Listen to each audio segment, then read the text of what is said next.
ముఖ్యంగా మీకు web option second phase సంబంధించి పార్ట్ 2 వీడియో అన్నమాట. మెయిన్గా మీ అందరికి మళ్ళీ చెప్తున్నాను, ఫస్ట్ మీరు ఏ కాలేజ్ పెడదాం అనుకుంటున్నారో దానికి ప్రయారిటీ ఇవ్వండి. తర్వాత మీరు లిస్ట్ ఒక దగ్గర ప్రిపేర్ చేసుకోమని చెప్పాను కదా, దాన్ని బట్టి వెబ్ ఆప్షన్ ఇవ్వడానికి అయితే ట్రై చేయండి. అంతే తప్ప మా ఫ్రెండ్కి పలానా కాలేజ్లో సీట్ వచ్చింది, లేదు ఈ కాలేజ్ మనకి టాప్ కాలేజ్ వచ్చేస్తుంది కదా, ఇలా అనుకుని పెడితే మీకు వేస్ట్ అయితే కావడం జరుగుతుంది. ఎందుకంటే మీ ర్యాంక్ వచ్చిన ర్యాంక్ ఇంత, మీరు పెట్టబోయే కాలేజ్ ఏమో అంత అయితే ఉంటుంది అన్నమాట. సో దానికి దీనికి మ్యాచింగ్ అయితే ఉండదు కదా. మన ర్యాంకు, క్యాస్ట్, జెండర్ ఇవన్నీ మ్యాచ్ అయితే మనకి పలానా కాలేజ్ సీట్ ఇస్తారు. ఏది మ్యాచ్ అవ్వకపోతే సీట్ అయితే రాదన్నమాట. అలాంటిది మీరు పెట్టి కూడా వెబ్ ఆప్షన్ అయితే వేస్ట్ అయితే కావడం జరుగుతుంది. మీ ప్రిఫరెన్స్ ఆర్డర్ అయితే వేస్ట్ చేసుకోవద్దు. మంచిగా మనకి ఏంటంటే టైట్గా అయితే ఇవ్వండి. పెట్టింది కూడా మంచిగా అయితే ఉండాలన్నమాట. వేస్ట్ కాలేజ్ ఏం పెట్టుకోవద్దు, అన్ని మీకు నచ్చినవి పెట్టండి. సో ఇవన్నీ దృష్టిలో పెట్టుకోండి అన్నమాట. అండ్ అలాగే మీ ర్యాంక్ బట్టి వెబ్ ఆప్షన్ ఇవ్వడానికి అయితే ట్రై చేయండి.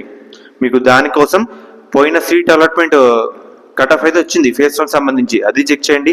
బ్యాలెన్స్ సీట్లు చెక్ చేయండి. ఇవన్నీ దృష్టిలో పెట్టుకుని పెట్టండి అన్నమాట. తక్కువ సీట్లు ఉన్నాయి, ఎంత జాగ్రత్తగా పెడితే అంత మంచిది. అండ్ అలాగే మనకి మీరు ఉదాహరణగా ఫస్ట్ ఫేజ్లో ఒక 10 ఆప్షన్లు పెట్టారనుకోండి. 10 పెట్టిన తర్వాత ఎందో కాలేజు మీకు సీట్ అలర్ట్ అయింది అనుకోండి ఫేజ్ 1లో, ఫస్ట్ నుంచి 7 వరకు పెట్టిన ఆప్షన్లు అన్నీ వేస్టే కదా. అవి మళ్ళీ తీసుకొచ్చి సెకండ్ ఫేజ్లో అయితే కలపకండి. అర్థమవుతుంది కదా నేను చెప్తున్నాను. మీకు ఫస్ట్ ఫేజ్లో ఒక 10 ఆప్షన్లు పెడితే 8వ ఆప్షన్ సీట్ వస్తే 1 నుంచి 7 వచ్చిన ఆప్షన్ మొత్తం వేస్టే. ఆ ఆప్షన్ మళ్ళీ దీంట్లో ఇంక్లూడ్ అయితే చేయకండి సెకండ్ ఫేజ్లో. సో ఇదైతే గుర్తుపెట్టుకోండి. ముఖ్యంగా చాలా మంది ఏం ఆలోచిస్తున్నారంటే, ఖాళీ సీట్లు ఉన్నారని నేను చెప్పాను కదా, కంగారు పడుతున్నారు, మనకి సీట్లు లేవు కదా అని. సపోజ్ నేనే ఉన్నా, ఫేజ్ 1లో నాకు సీట్ వచ్చింది. సీట్ వస్తే నా పేరు, నా ర్యాంకు, కాలేజ్ అలాట్మెంట్లో అయితే ఉంటుంది కదా, ఇక్కడ వరకు ఓకే. కానీ నాకు కాలేజ్ నచ్చలేదు. ఏం చేస్తా ఇప్పుడు? రిపోర్టింగ్ చేయకుండా సెకండ్ ఫేజ్లో పార్టిసిపేట్ చేస్తా కదా. కాబట్టి నా పేరు తీసేస్తారనే ఆలోచనలు అయితే మీరు అందరూ ఉంటారు, కానీ తీరు. సెకండ్ ఫేజ్లో ఎవరెవరికి సీట్ వచ్చిందో అందరు డేటా అయితే ఉంటుంది అన్నమాట.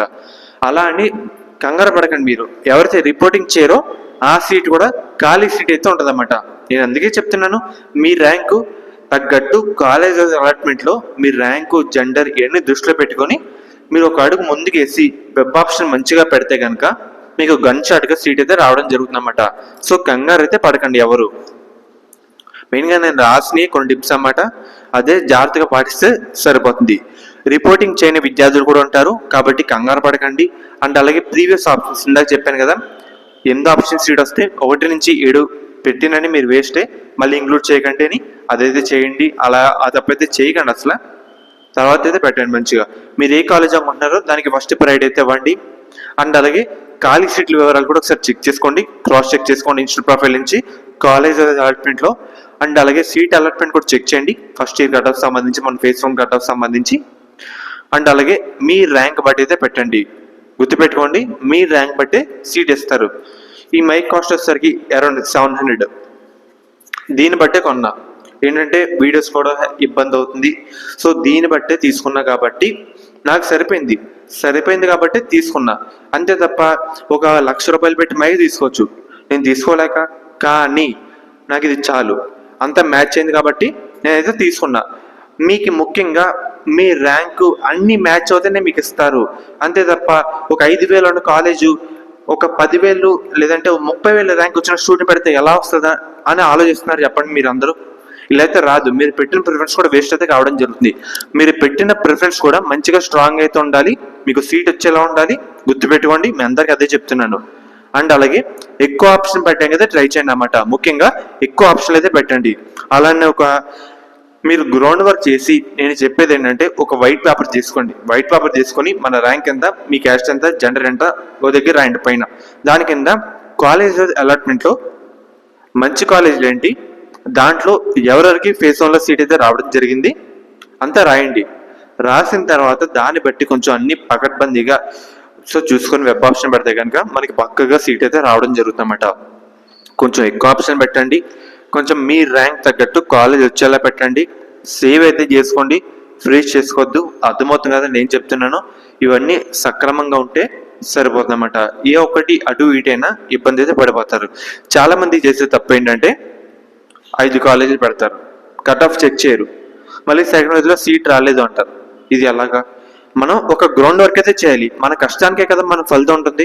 మనం ఎంత కష్టపడి మన వెబ్ ఆప్షన్ సంబంధించి ప్రయారిటీ లిస్ట్ మొత్తం క్రాస్ చెక్ చేసుకొని దాని కింద పని చేస్తామో, మనం వెబ్ ఆప్షన్ ఎలా పెడతామో దానికే మనకి సీట్ అయితే రావడం జరుగుతుంది. మన గ్రౌండ్ వర్క్ అయితే చేయాలన్నమాట. చేయకుండా నాకు సీట్ రావాలంటే ఎలా వస్తుంది? రాదు.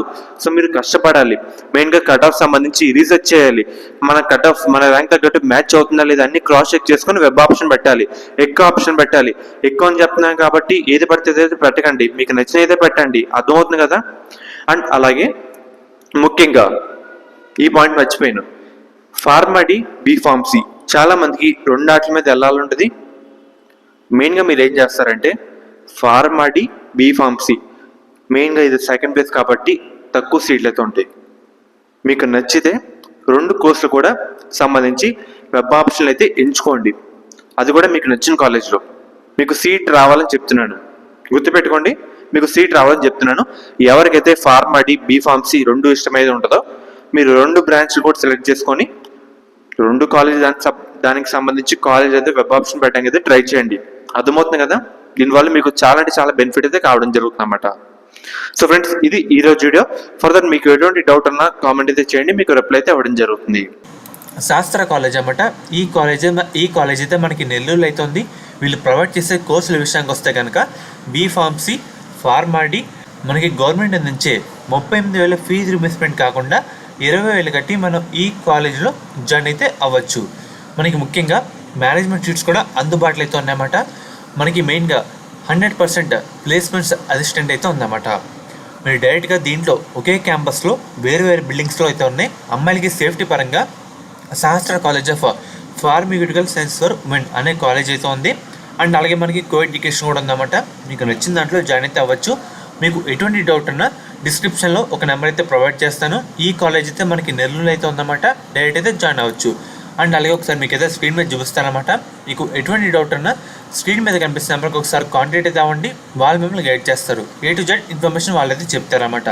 శాస్త్ర college of pharmaceutical science for women college code విషయానికి వస్తే SPSW. కో ఎడ్యుకేషన్ కూడా ఉంది. కాలేజ్ కోడ్ విషయానికి వస్తే SC1 SPRC.